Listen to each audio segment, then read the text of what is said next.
A gente vai falar hoje aqui um pouco sobre propósito, sobre essência de marca, sobre valores, visão, missão, personalidade de marca, sobre logotipo, diferenciação, identidade, percepção, público-alvo, tipografia, voz e visual, foco na solução, ferramentas, geração Y, geração XYZ, experiência, redes sociais. Eu acho que, na verdade, essa introdução aqui dessa palestra, dessa conversa, dessa oficina, ela, na verdade, resume tudo que eu não precisava mais nem falar o resto, né? Então, eu acho que branding é sobre esse vídeo aqui. Vocês já viram esse vídeo?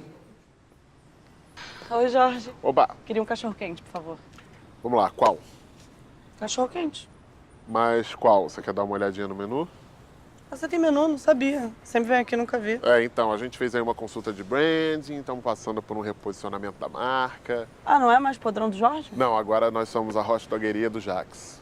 Você vendeu pro Jax? Então, eu sou o Jax, eu também passei por um reposicionamento de marketing e eu, Jax, herdei uma receita do meu avô italiano, Giuseppe Del Podrone, juntei com uma outra receita do meu outro avô nordestino, Severino do Dogão, e aí a gente fez essa fusão de culturas e acrescentamos a ginga carioca e tudo mais, a malandragem, o espírito do Rio, e nasceu aqui a hot dogueria do Jax.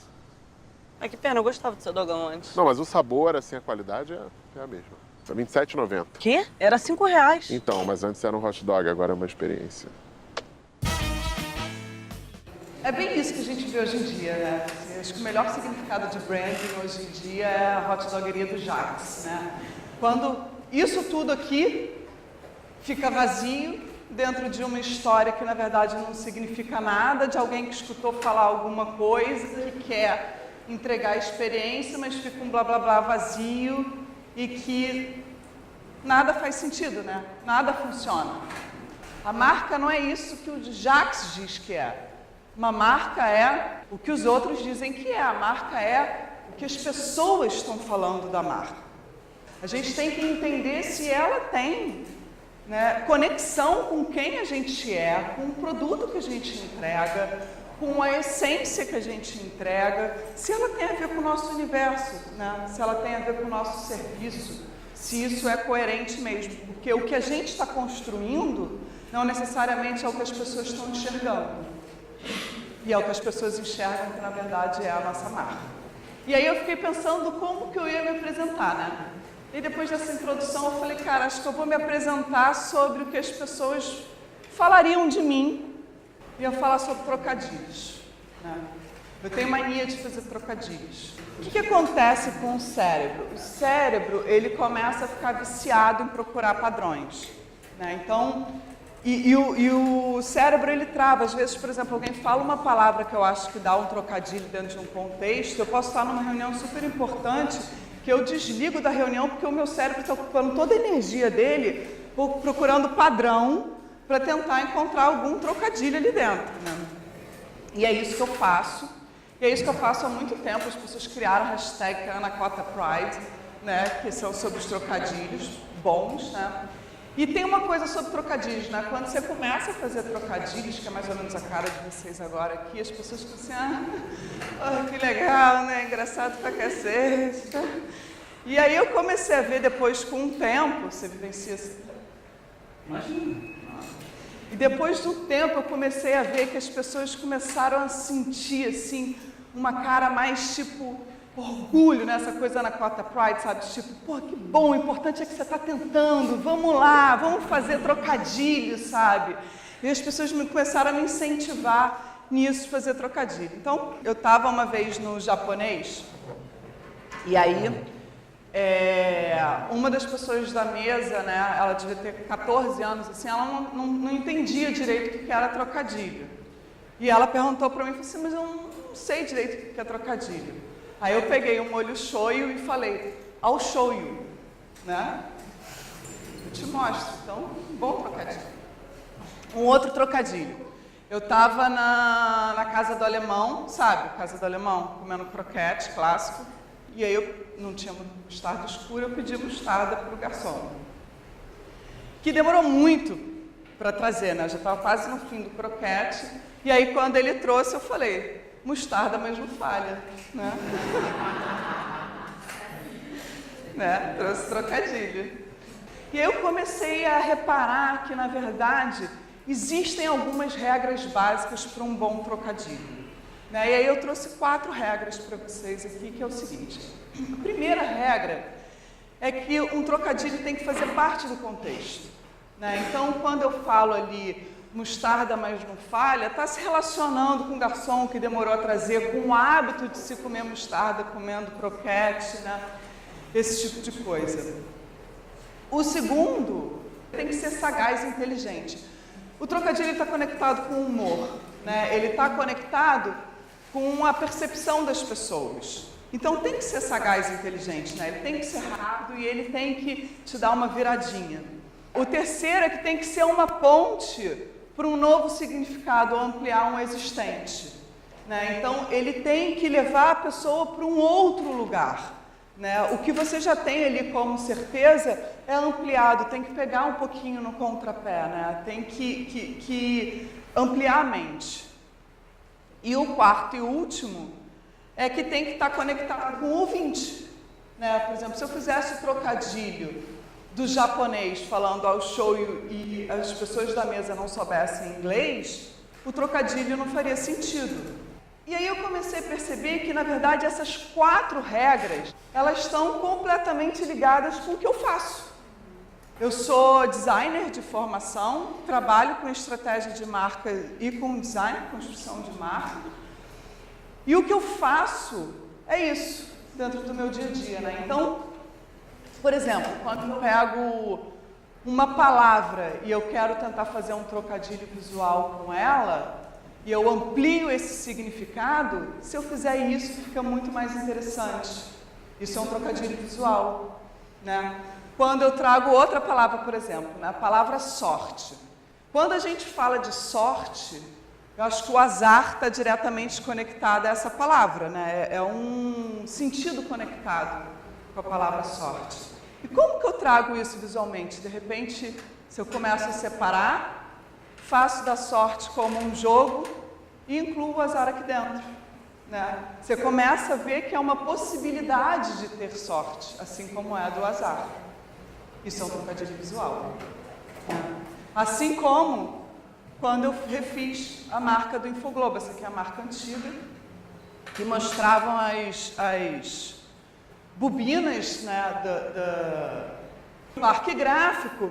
E aí a gente falando lá, tendo reunião lá com o pessoal do Infoglobo, eles falaram, cara, a gente precisa, a primeira coisa é conectar com a marca O Globo, né? Infoglobo é o guarda-chuva de vários jornais, né? Mas eles queriam conectar com o Globo, que é o principal jornal deles, né? Eles queriam também, eles estavam questionando qual que era o papel do jornal, o papel do jornal impresso, né? E aí eles começaram a falar assim, cara, furo não é mais, porque furo de informação a gente tem hoje em dia na internet, né? As pessoas que estão dando furo não está mais conectada a nenhum meio, né? Então, o que a Infoglobo estava fazendo, então, enfim, né, só a gente transformou esse logotipo aqui mais próximo do Globo, e o que o Infoglobo estava fazendo era levar opinião. E esse conceito da opinião foi tão bem aceito por eles que eles começaram a levar isso para o projeto gráfico deles, o projeto editorial deles. Então a gente trouxe para a marca 2 pontos, que a Infoglobo tem sempre algo a dizer. 2 pontos. E aí vem, enfim, a notícia, vem tudo. Isso aqui, obviamente, é desdobrado numa identidade visual, que ganha força. A gente tem apoio de texto, né? Enfim, toda a comunicação é feita, não é todo esse conceito que eu estou falando, não é passado só numa marca, né? Nunca é. O importante de uma marca é quando a gente consegue olhar uma imagem e essa imagem leva a gente para algum lugar. Quando a gente olha 4 cabelos e a gente enxerga uma música. Ou quando a gente olha um óculos e algumas letras e a gente já entende o tipo de filme que a gente vai assistir. A marca, ela tem a capacidade de levar a gente para lugares, né? Ela leva a gente para Transilvânia, leva a gente para Gotham City e leva a gente para Cuba. Né? Essa aqui é a marca de Bacardi. Bacardi é uma marca cubana. Essa daqui é a Dona Bacardi. E ela, em 1842, ela e o seu Bacardi, eles foram numa fábrica e a fábrica, esse galpão, que era onde eles queriam fazer a fábrica, estava lotada de morcego. Né? O que eu faço se eu entro numa fábrica lotada de morcego? Eu saio, né? Eu vou embora, porque está o quê? Lotada de morcegos. Mas o que aconteceu aqui com eles? Eles acharam aquilo sensacional, porque morcego em Cuba é símbolo de boa sorte. E eles acharam aquilo sinal de tão boa sorte que ela, visionária, lá em 1842, falou o quê? Vamos levar esse morcego para o nosso rótulo. E ela conseguiu conectar um símbolo a um significado muito maior. E esses significados, eles estão sempre relacionados dentro de um contexto. O que é isso aqui? Isso daqui não é nada. Isso aqui é uma bola. Né? Ou talvez, isso daqui virou o maior símbolo de sensualidade que existe. Né? O que é isso aqui? Isso aqui é um bombonzinho. Né? Isso aqui é um nada. Né? Ou isso daqui pode ser um ato de genialidade. Ou monstruosidade. O significado dessas paralelas, eles existem na nossa cabeça. Isso aqui são paralelas. Que com as mesmas paralelas eu faço o símbolo mais conhecido do mundo, que é um coração. E aí quando a gente olha essa marca aqui, que é a marca da Adidas, e a gente olha a marca da Nike, o que tem de diferente da Adidas Originals para a Nike? Por que a gente escolhe uma e não a outra, dependendo da ocasião? Porque mesmo o consumidor pode comprar as duas marcas, é só momento de uso. A Adidas, a gente se conecta com estilo. Mas eu tenho também um Nike guardado no meu armário, que eu acho que um dia eu vou começar a correr. E nesse dia eu vou precisar de performar. E a gente não precisa pensar sobre isso, a gente simplesmente consome dessa forma. Imagina você entrar num supermercado sem marcas. Como que seriam as nossas escolhas? Você assim, pô, mas aqui também não dá para comprar, né? Não tem informação nenhuma. Tá, não, então eu vou facilitar a vida agora. Escolhe aí qual marca você quer. Eu acho que a gente continua sem saber, né? Esse cara, então peraí que eu vou te ajudar também. Aí eu te dou isso aqui. Mas a mensagem que esses dois caras me passam aqui é praticamente a mesma. Você tem que ter uma sensibilidade, conhecer essas marcas para a gente conseguir se conectar, né? Se eu fosse fazer uma macarronada para os meus 36 filhos, porra, tava lindo, né? Eu não tenho 36 filhos, isso primeiro. Tava lindo isso aqui, né? Agora, quando eu coloco isso daqui, eu consigo perceber uma diferença. Aqui eu consigo fazer uma escolha mais consciente. Eu consigo conectar a minha escolha de compra à minha necessidade de uso. Se eu for fazer um jantar romântico, eu vou comprar ali o sofrito. Se eu for fazer uma macarronada para 36 filhos, eu vou comprar esse daqui. O que eu estou falando aqui, uma marca ela é construída por contextos e que marcas são representadas também por uma identidade visual, né? Que quando a gente olha para isso daqui, a gente sabe exatamente da marca que a gente está falando.